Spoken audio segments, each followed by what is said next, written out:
ಬಂಧುಗಳೇ, ಇಂಗ್ಲಿಷ್ ಅಲ್ಲಿ ಒಂದು ಮಾತಿದೆ, ನಮ್ ಲಾಯರ್ಗಳಿಗೆ ಅರ್ಥ ಆಗುತ್ತೆ. Justice delayed is justice denied.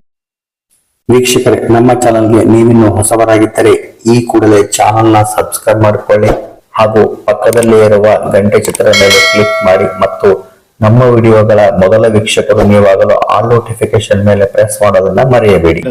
ನ್ಯಾಯ ವಿಳಂಬನೆ ಇದೆಯಲ್ಲ, ಅದು ನ್ಯಾಯ ನಿರಾಕರಣೆಯ ಒಂದು ತಂತ್ರ. ಆ ಕೆಲಸವನ್ನ 2004ರಿಂದ ಇಲ್ಲಿವರೆಗೆ ಆಳ್ವಿಕೆ ಮಾಡಿರ್ತಕ್ಕಂತ ಎಲ್ಲ ಪಕ್ಷದ ಸರ್ಕಾರಗಳು ಮಾಡ್ಕೊಂಡು ಬಂದಿವೆ. ಇಲ್ಲಿ ನಮ್ಮ ರಾಜೇಂದ್ರ ಅಡ್ವೊಕೇಟ್ ಇದ್ದಾರೆ. ಈ ಒಳ ಮೀಸಲಾತಿ ಹೋರಾಟ ನಡೆಯುವಾಗ ನನಗೆ ಒಳಗೋಗಕ್ಕೆ ಒಂದು ಅವಕಾಶ ಸಿಕ್ಕಿದ್ರೆ ನಾನು ಮಾತಾಡ್ತೀನಿ ಮರಯ ಅಂತ ಹೇಳ್ತಿದ್ದೆ. ಸೊ ನಿಮಗೆ ಗೊತ್ತಿರಲಿ, ಸದಾಶಿವ ಆಯೋಗದ ವರದಿಯನ್ನ ಸದನದಲ್ಲಿ ಮಂಡಿಸಿ ಅಂತ ಫಸ್ಟ್ ಮಾತಾಡಿದ್ದು ನಾನು. ಗೋವಿಂದ್ ಕಾರಜೋಳ ಅವರು ನನಗೆ ಹೇಳಿದ್ರು ನೀನ್ ಮಾತಾಡು ಅಂತ. ನಾನು ಮಾತಾಡಿದೆ. ಆ ಸಬ್ಜೆಕ್ಟ್ ಬಂದಿರಲಿಲ್ಲ.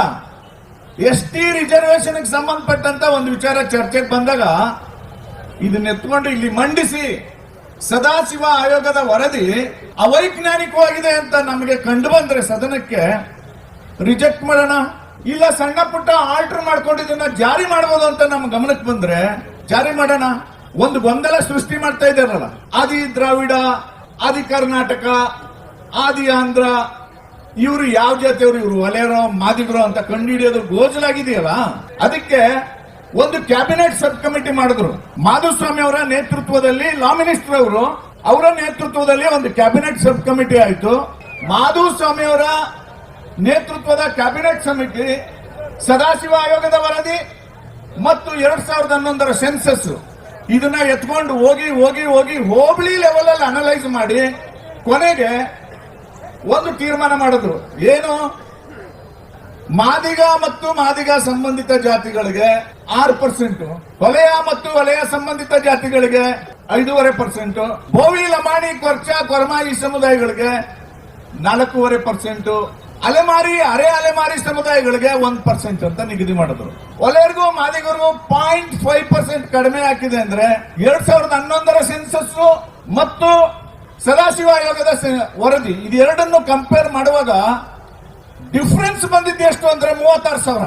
ಮಾದಿಗರು ವಲಯರಿಗಿಂತ ಅಂದ್ರೆ ವಲಯ ಸಂಬಂಧಿತ ಜಾತಿಗಳಿಗಿಂತ ಮಾದಿಗ ಸಂಬಂಧಿತ ಜಾತಿಗಳು 36,000 ಜಾಸ್ತಿ ಇದ್ದಾರೆ ಅಂತ ಬಂತು. ಹಂಗಾಗಿ 0.5% ಜಾಸ್ತಿ ಸಿಕ್ಕಿದೆ ಅವ್ರಿಗೆ.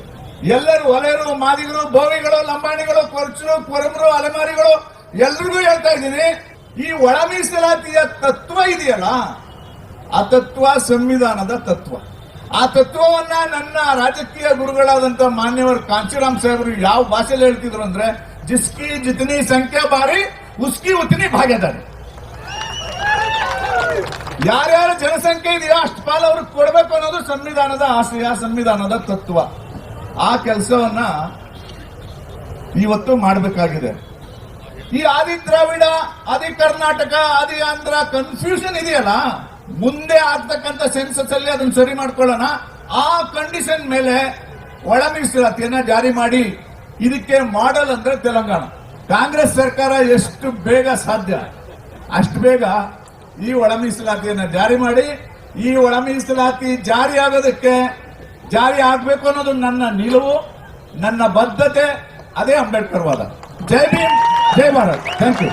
ಈ ಕೂಡಲೇ ಚಾನಲ್ನ ಸಬ್ಸ್ಕ್ರೈಬ್ ಮಾಡ್ಕೊಳ್ಳಿ ಹಾಗೂ ಪಕ್ಕದಲ್ಲೇ ಇರುವ ಗಂಟೆ ಚಿತ್ರದ ಮೇಲೆ ಪ್ರೆಸ್ ಮಾಡಿ.